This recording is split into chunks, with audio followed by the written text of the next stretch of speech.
How you doing? How you feeling so far? And welcome to the month of July. Does it feel like Yeah, you're halfway through? I know you had a couple injuries that kind of slowed down the year. yeah. I'm extremely happy to be in July and put the month of June behind. That's for sure. With a long season, you go through some rough stretches, and it can be tough at times, but it's part of the season. I remember last year feeling like I was having a horrible year, and it was only July. And at that point, it's like I may have had a bad April and I may have had a bad June, but I still had 3 or 4 good months of the season and I still had a great year. So it's like you kind of just got to stay with it and just kind of weather the storm. It's a big thing, especially for the group. You're going to have waves where people are going great, you're going to have waves where people aren't. So it's just trying to stay consistent throughout your work. Know that there's things to be done, and it's gonna continue to get better, and it's not always gonna be as tough as it is sometimes. Yeah, I mean, look, last year you got the taste of pro ball of what it's like to go through a season.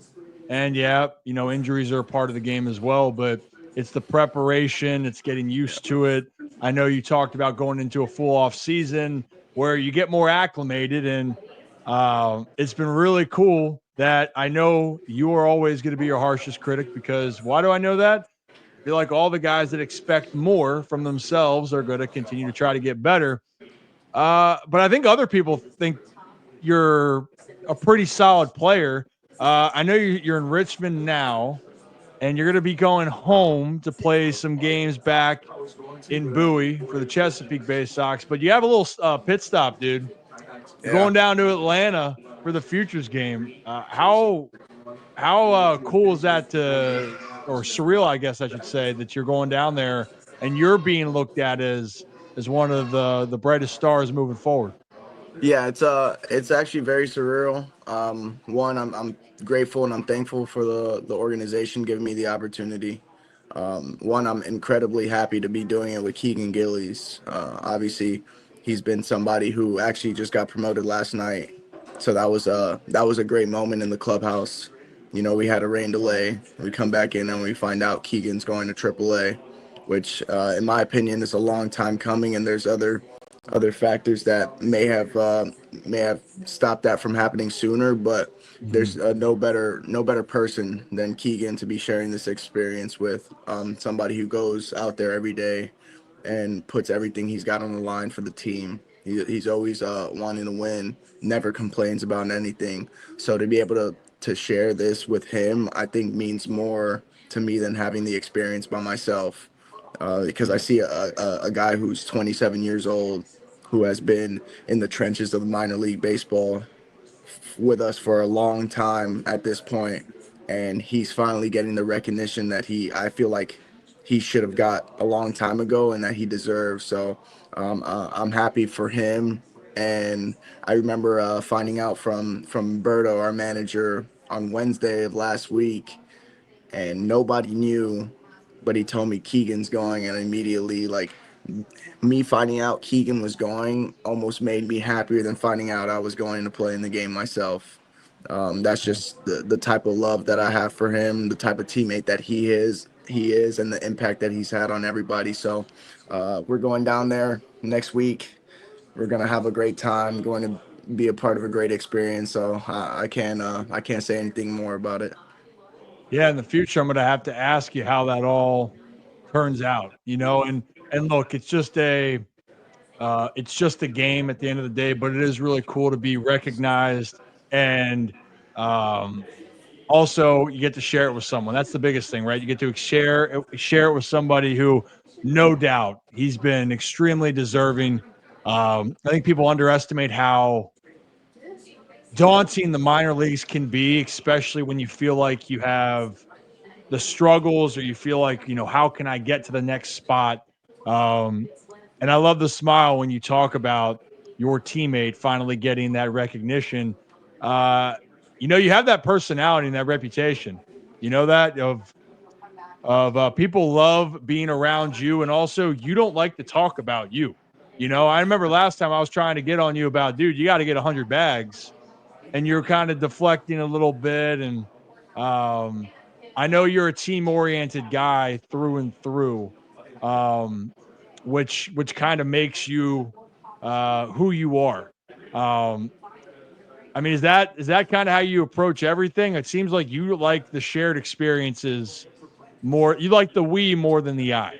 Yeah, definitely. When I look at everything that I've been able to accomplish in my baseball career, it's never just been me. It's I've had my family right there with me, supporting me the entire time. I've had players, support staff in college at every level.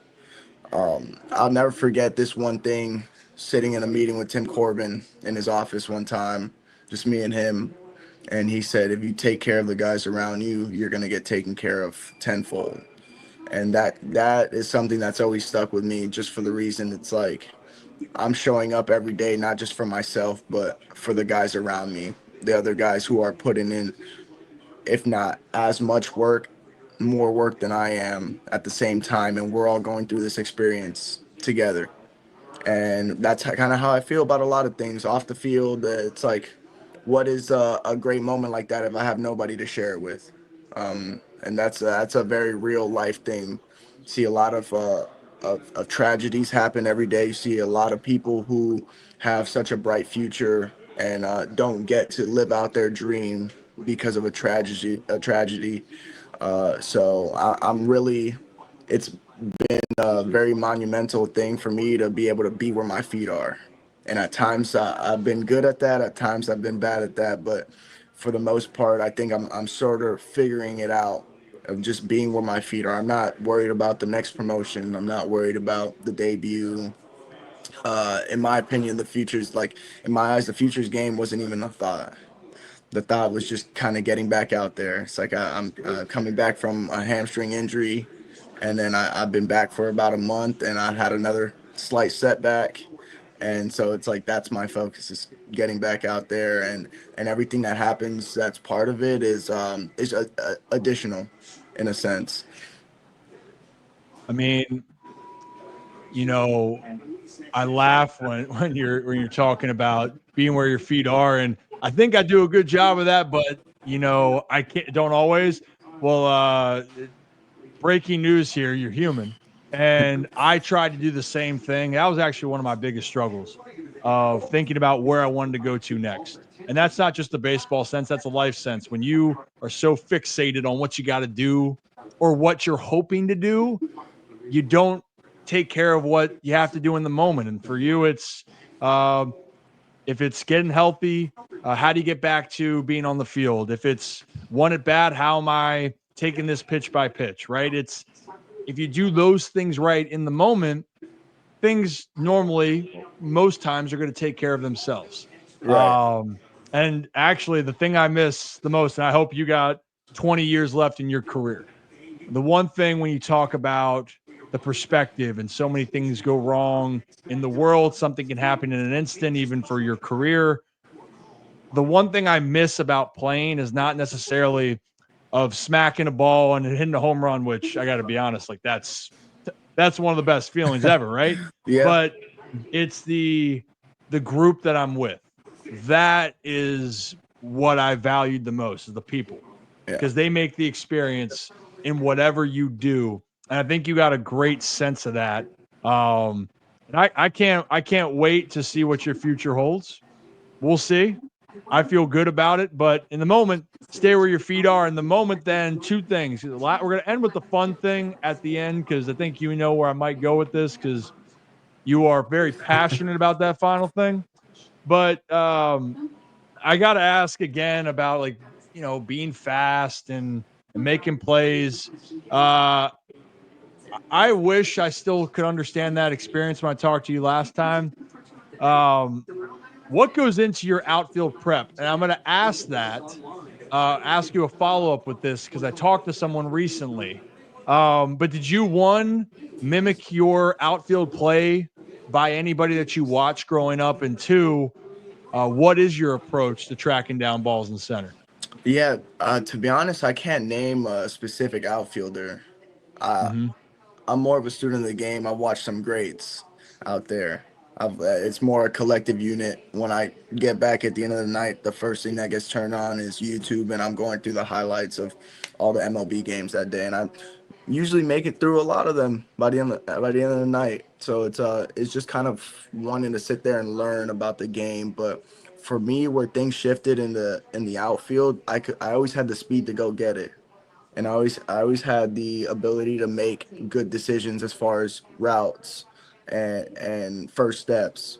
Where it got different for me was going to college, being put in an environment like Vanderbilt as a freshman, as a young player who has never really played that high level of baseball. It's very challenging. It can be intimidating, it can be daunting, but just being put out there and being told that that is a playground helped unlock so many different things. And in batting practice every day, we're not just out there and there's pitchers in the outfield shagging. No, there's 8 guys defending positions, 7 guys defending positions across the infield and the outfield.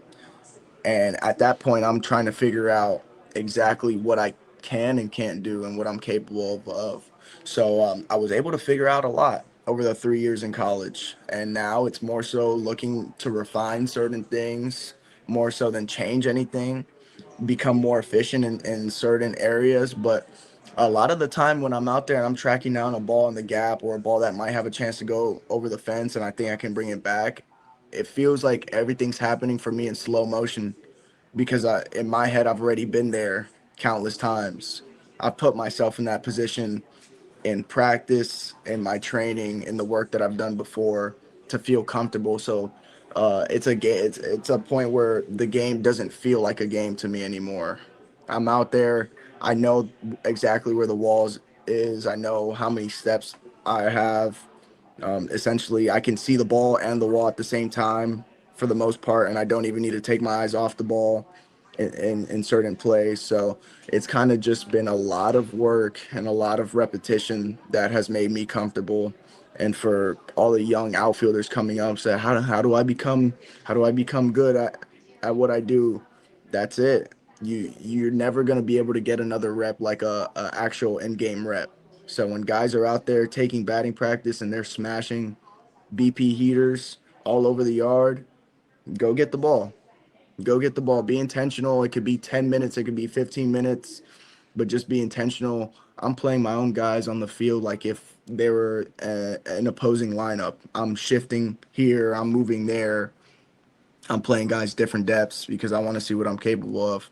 And that's kind of the biggest thing that's been able to help my career out there as far as being able to be an elite defender.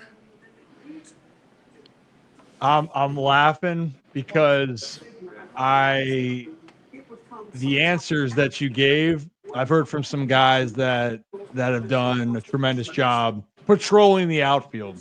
In the Orioles system, Cedric Mullins was my guy, my teammate, and said he was so intentional with batting practice in the minors, going to go get it. Jackie Bradley Jr., I remember him talking about this now. I never played with Jackie, but I spoke with him in the past, and I've heard him talk about the importance of the batting practice where that's where it's the closest thing you can get to actually being in the game. And guess what?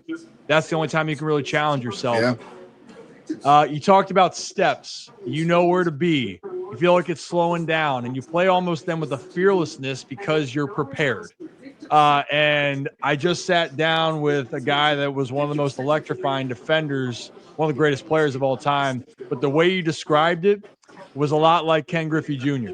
So Ken was talking about that of being, he knew exactly where the wall was. 20 steps was how he counted from where he was. And that makes me smile. But you play with that fearlessness because you're prepared. And how do you get to that point?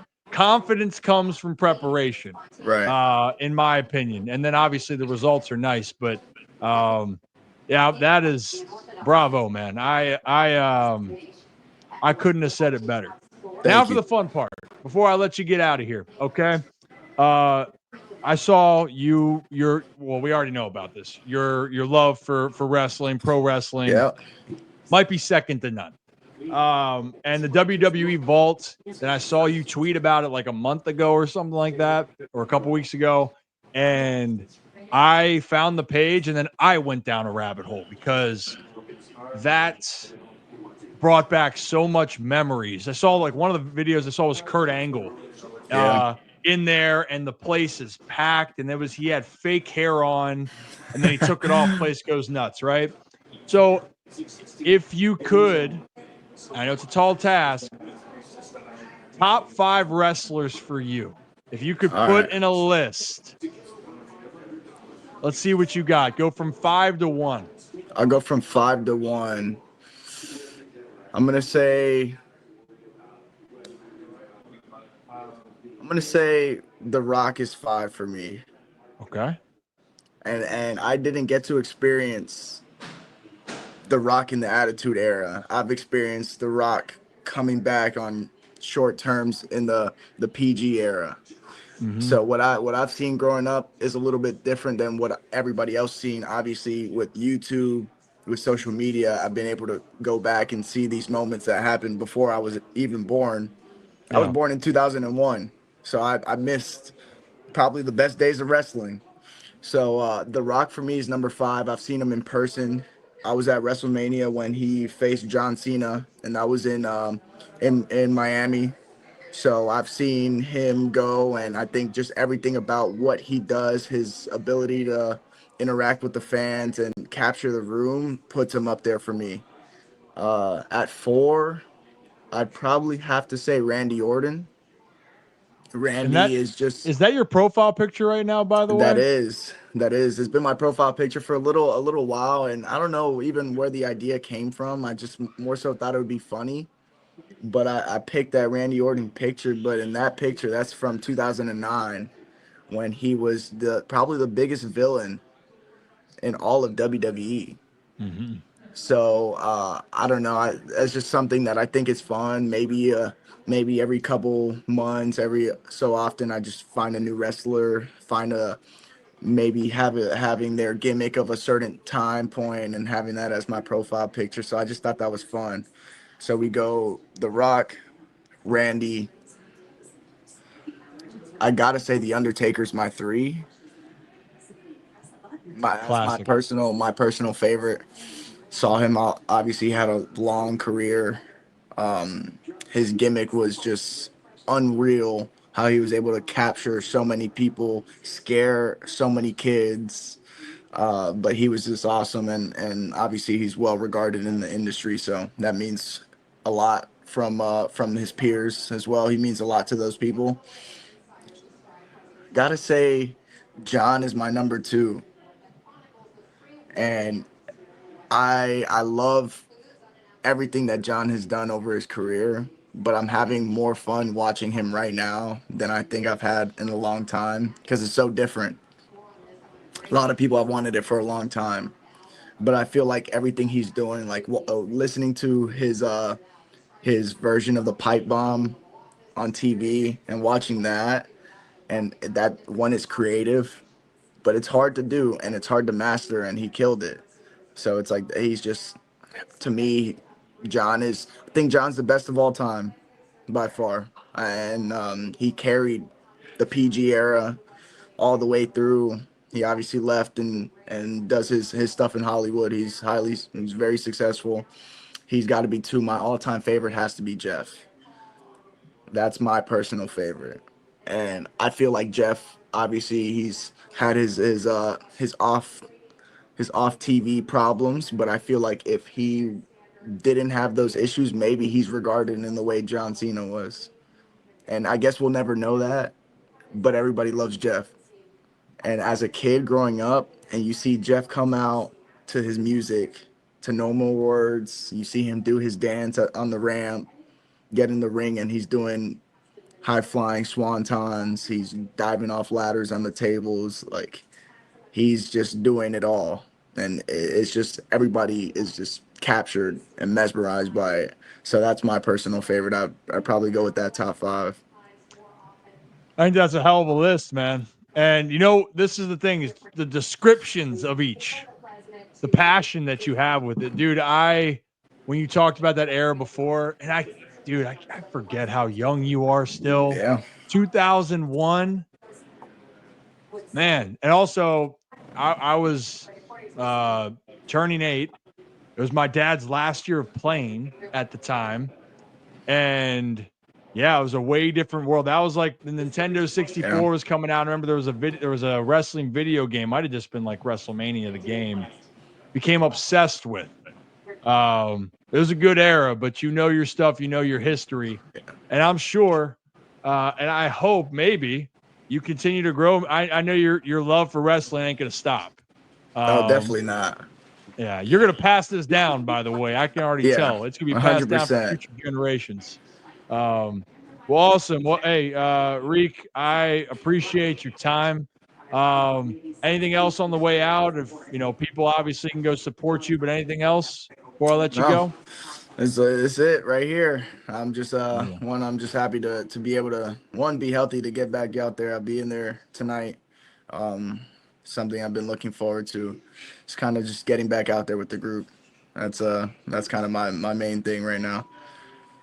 Hell yeah, man. Well, hey, go enjoy it. Be good, stay healthy the best you can.